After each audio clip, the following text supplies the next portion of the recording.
வெளியிட்டு அவருடைய செய்தி இந்தியன் எக்ஸ்பிரஸ்ல வந்திருக்குது. இன்றைய தினம் திரு ஸ்டாலின் அவர்கள் இந்த திட்டத்தை ரத்து செய்ய வேண்டும் என்று கடிதம் எழுதிய ஒரு நாடகத்தை அரங்கேற்றிருக்கின்றார்.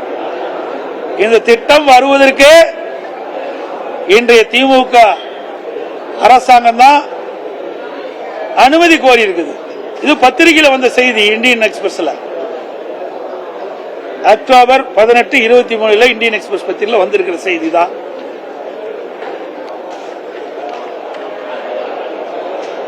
அதே போல திருப்பூர் மாவட்டத்தில் பாத்தீங்கன்னா இன்றைக்கு 3 பேர் படுகொலை செஞ்சிருக்கிறாங்க. தினந்தோறும் தமிழகத்தில் கொலை, கொள்ளை, வழிப்பறிவு, பாலியல் தொடர்ந்து நடந்துட்டு இருக்குது. நானும் தொடர்ந்து அறிக்கையின் வாயிலாக வெளிப்படுத்திட்டு இருக்கிறேன்.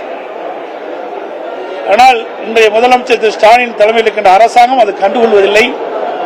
சட்ட ஒழுங்கு கேள்விக்குறியா இருக்குது. சட்ட ஒழுங்கு அடியோடு சீர்கட்டு விட்டது. அதனால் இன்றைய தினம் 3 பேர் திருப்பூர் மாவட்டத்தில் படுகொலை செய்யப்பட்டிருக்கிறாங்க. அதோட இன்னைக்கு ஜிஎஸ்டி வரி, வாடகை கட்டணத்துக்கும் ஜிஎஸ்டி வரி வசூலிக்கப்படும் என்று அறிவிப்பு கொடுத்திருக்கிறாங்க.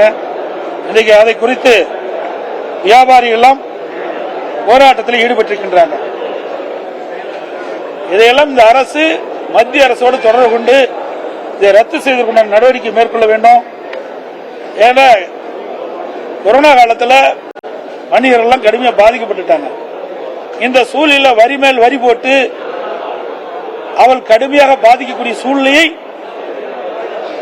இன்னைக்கு மத்திய மாநில அரசு ஈடுபட்டு என்பது வேதனைக்குரியது.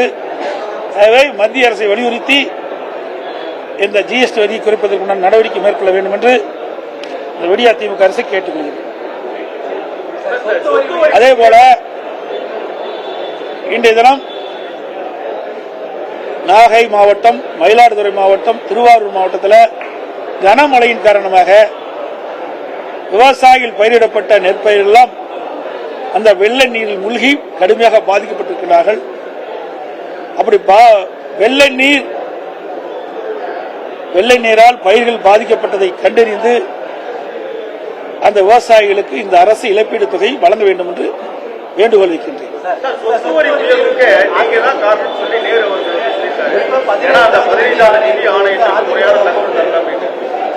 ஏங்க, அதிமுக அரசு இருக்க வரைக்கும் சொத்து வரி ஏறாம பாத்துக்கிட்டோம்.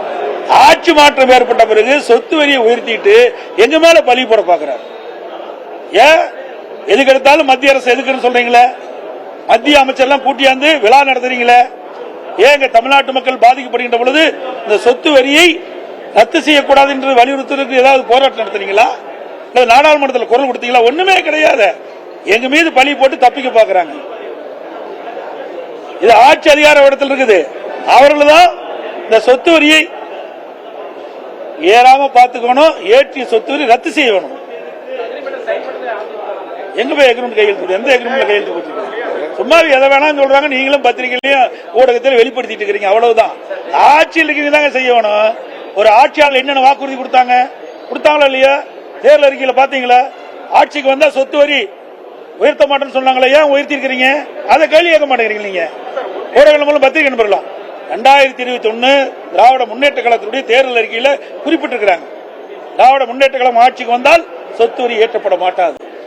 இப்ப ஏற்றிருக்காங்கல்ல, அதான் நாங்க ரத்து செய்ய சொல்றோம்.